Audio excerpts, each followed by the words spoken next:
probably shouldn't say it's easy because it's targeted at Gen Z. I don't mean to be like Gen Z are dumb. That's not what I mean. I just mean like, Well, Gen Z internet content is slop. It's yeah, that's it's what I mean. I just it's mean that. low effort slop. And it always has been. I mean, Yeah, millennial internet content is now low effort slop also, but Gen yeah. Z internet content has always been low effort slop. I just feel like Um, that's an important caveat. But yeah, that's I agree, and I'm still flabbergasted. It's a lot of money to yeah. to make that. And apparently the Israelis are pissed at Brad Parscale because he was supposed to make things better, and they've paid him lots of money, and things have only gotten worse. um, and so the U.S. intelligence community is concerned. An unnamed senior U.S. intelligence official said, quote, "We're talking about American influencers who are being paid by a foreign country to build momentum to change the president's view and to undermine a potential peace treaty." He said it can't be dismissed as inconsequential. And of course, Israeli media has criticized the reporting on this as being anti-Semitic, saying when things go wrong, we find a Jew. When public opposition mounts, we call it a secret, well-funded cabal. And of course, the entire pro-Israel industry spent 6.1 million on federal lobbying in 2025, while total lobbying spent across all industries reached 5.8 billion. So I officially like that. 6.1 million and 5.8 billion on the rest of it. I like that they're saying, "Oh yeah, secret cabal." Of course, it's like, yeah, but this is a real thing. Yeah, this Like, is a secret cabal. this is not like the protocols of the elders of Zion. This is your government. Yep. It's really easy to to connect those dots. They start at where it says Israel, and it ends there Yes. too. Yeah. Well, careening wildly over to the other side of the globe, there was a meeting at the ASEAN conference between Marco Rubio, and Sergei Lavrov, who is the foreign minister of Russia. And the meeting was only about 35 minutes long, and it was apparently initiated by the United States. And because it was only 35 minutes long, means it can't possibly really have resolved anything. Yeah. But the Russians seem to have indicated that it was about Russian assistance to Iran, like indicated after the fact. There are reports from Reuters and from other sectors saying that U.S. intelligence believes Russia is helping Iran target U.S. facilities like the CIA and U.S. assets in the Persian Gulf. And U.S. analysts are alarmed by the incredible accuracy of Iranian ballistic missiles, which are able to use complex maneuvers, making them nearly unstoppable, and apparent real-time knowledge of U.S. asset locations. So everyone is pretty certain that Russia helped Iran shut down Starlink to stop the Mossad and CIA funded and the Mossad and CIA backed coup attempt uprising that happened in December.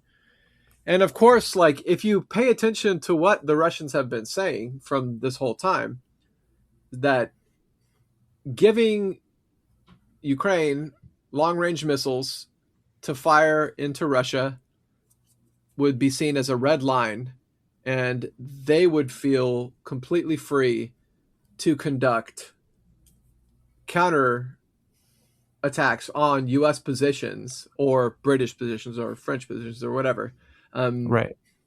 in the future. And everyone blows off Russia's red lines. They say Russia doesn't actually have any red lines. That's the common thing. So we actually push Russia all the time. They don't do anything about it. This would be an example of Russia doing something about it.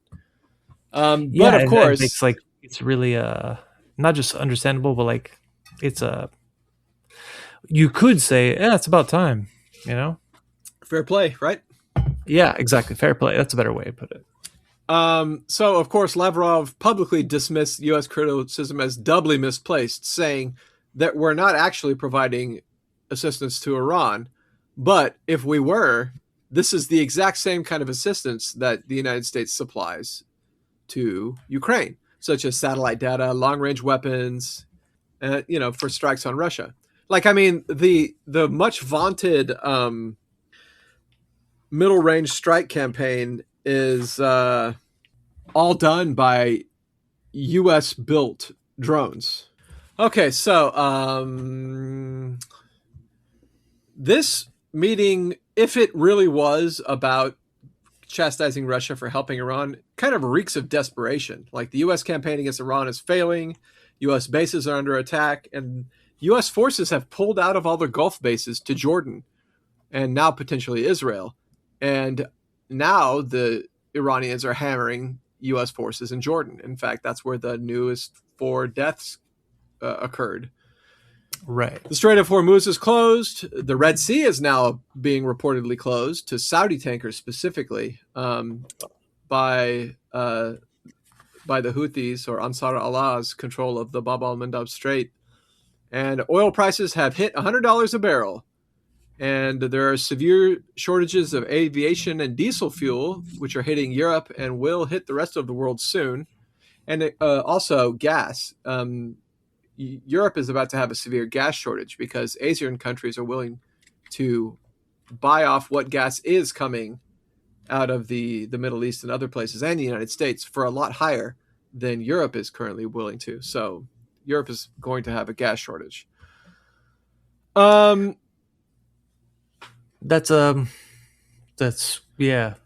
very well timed for me on my I have a lot of road trips to do.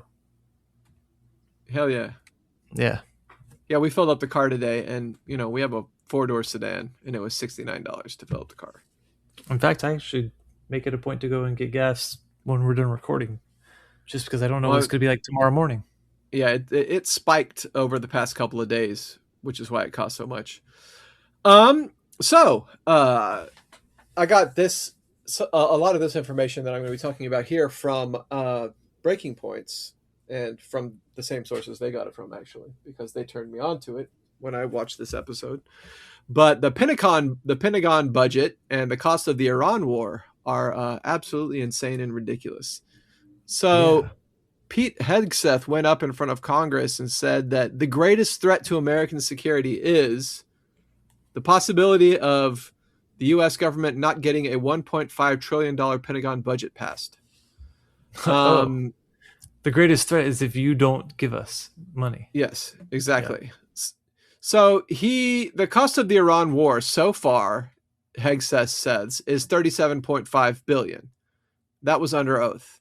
But he neglected to include munitions replacement and other critical costs in that figure. The real cost is around $100 billion. And that is probably a conservative estimate. By comparison, over 4 years of war, adjusted for inflation, the United States spent $4.5 trillion on a war. Hegseth's request of $1.5 trillion for a year will come out to far more than that. Yeah. Iran's entire military budget is $7.4 billion for a year, by the way, and they're like wrecking shop.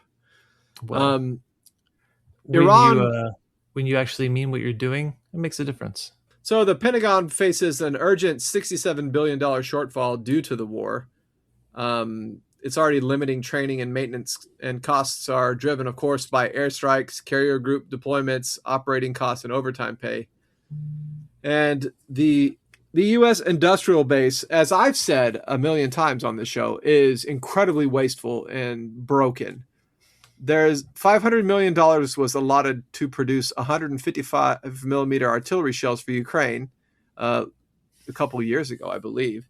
And after all this time, not a single shell has rolled off the assembly line, reportedly due to the wrong parts being purchased. And the Army's response is, don't worry, we'll get it there eventually. There are critical supply chain vulnerabilities, such as gun cotton for artillery. There's only one factory in the entire U.S. that produces it. And let's say if it caught fire, the U.S. and 40% of NATO would be out of critical supplies. Tomahawk missiles take 18 to 24 months to produce and cost about $5 million each and are made in one factory in Arizona.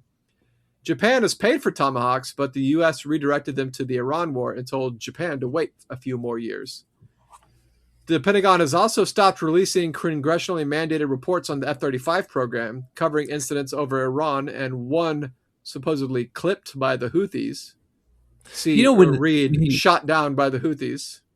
when an Etsy person who owns an Etsy shop says, "Oh, they can't fill your order," you can just ask for a refund. Not when the United States can't fulfill your order. Let's see. And so this means that the United States is probably trying to hide the scale of the problems with the F-35 program.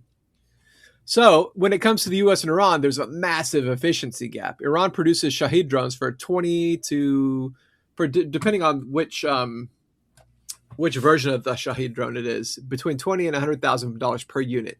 And they're quick. They can churn them out fast. The U.S. cannot flip a switch to ramp up production despite being a superpower because of, as I mentioned before, how dishonest and inflated the military industrial complex is. Costs levied by the military industrial complex, which is like a revolving door between the Pentagon and defense contractors, and there's a lack of incentive for any kind of cost effectiveness. Trump is also pushing to add Iran to the massive Russian sanctions bill originally pushed by the late Senator Lindsey Graham. Lindsey Graham died. And oh, yeah, right. Yeah. Unfortunately, he did it breathing free air. He should have died from a prison cell because he's an inveterate warmonger and absolute bloodthirsty ghoul, or was. Yeah, he was. It would be unchristian of me to say what I think about him, so I'll just leave it at that. So, if this would be an economic declaration of war on Russia and Iran, and it would likely push global oil prices even higher, and it's one of the most insane neocon pieces of legislature to ever be produced. And there's little. It's sort of being underplayed in Washington because the entirety of the U.S. media supports it, and the entirety of the U.S. media is neocon warhawk media. Yeah, it's kind of like the entirety of the new MAGA, the real MAGA. Yeah. The people who hated Donald Trump when he wasn't quite as much of a neocon. They all love it. Okay, so moving on. Well, not really moving that far. The U.S. military is having an inventory crisis right now. So Operation Epic Fury has completely hollowed out America's strategic missile stockpiles, and it's actually a lot worse than has been publicly admitted. As far as air defense, like THAAD and Patriot batteries are concerned, of THAAD batteries, an estimated 500 interceptors existed pre-war, and at least 198 were fired in the first 16 days alone, which is 40%. So for the entire world, there are only 300 left, and the annual production of those is 96 a year. Now, for PAC-3 Patriot missiles, there were over 1,200 fired out of around 3,000, meaning that there are 1,500 to 2,000 left. Production is only 600 a year. Long-range strike, like Tomahawks and JASSM's missiles, over 1,000 were fired out of around 3,000 or 4,000, and only 90 of those are made a year. And of JASSM's missiles, 1,100 were fired out of around 2,500 or 3,000. And as far as PRSM and ATACMS are concerned, which are ground-based mid-range missiles, the entire inventory was reportedly expended. There were only 200 to 300 of PRSMs and only 800 ATACMS. And as far as anyone could tell, those are all gone now. Those figures represent U.S. global stockpiles covering all commands, which means the remaining 3,000 Tomahawks have to be divided equally between CENTCOM, which is covering Iran, EUCOM, which deals with Russia, and PACCOM, which deals with China, meaning each command gets only 1,000 missiles, which Iran or China can make 1,000 missiles in a couple of days. I was gonna say that's like a long weekend. Yeah. Given that CENTCOM fired 850 Tomahawks in the first 4 weeks of the war, you could guess that the other two commands are going to be unable to sustain combat operations for more than 4 weeks if they got into a hot war with Russia or China. The U.S. would run out of standoff weapons within the first month of a major peer conflict. And there is, of course, a fatal bottleneck here. The U.S. cannot quickly rebuild any of these stockpiles because every single one of these advanced missile systems requires rare permanent magnets for actuators, guidance motors, and seekers. And each missile requires 1 to 6 kilograms of these materials, which are neodymium, praseodymium, dysprosium, terbium. Anyway, a bunch of rare earths. Yeah. China controls the global supply chain, essentially. They are responsible for 60% of the global mining, 91% of the refining, and 94% of the manufacturing of these magnets. So, of course, it's not just about mining. It's about the ecosystem, industrial furnaces, grinders, technical expertise, which cannot be replicated quickly. The U.S. is structurally dependent on China to rebuild the arsenal that it wants to use to fight China, which means the longer the Iran war continues, the more irreplaceable damage will be inflicted on the U.S.'s long-term power projection. My friends, we are seeing in very real time the collapse of the American empire.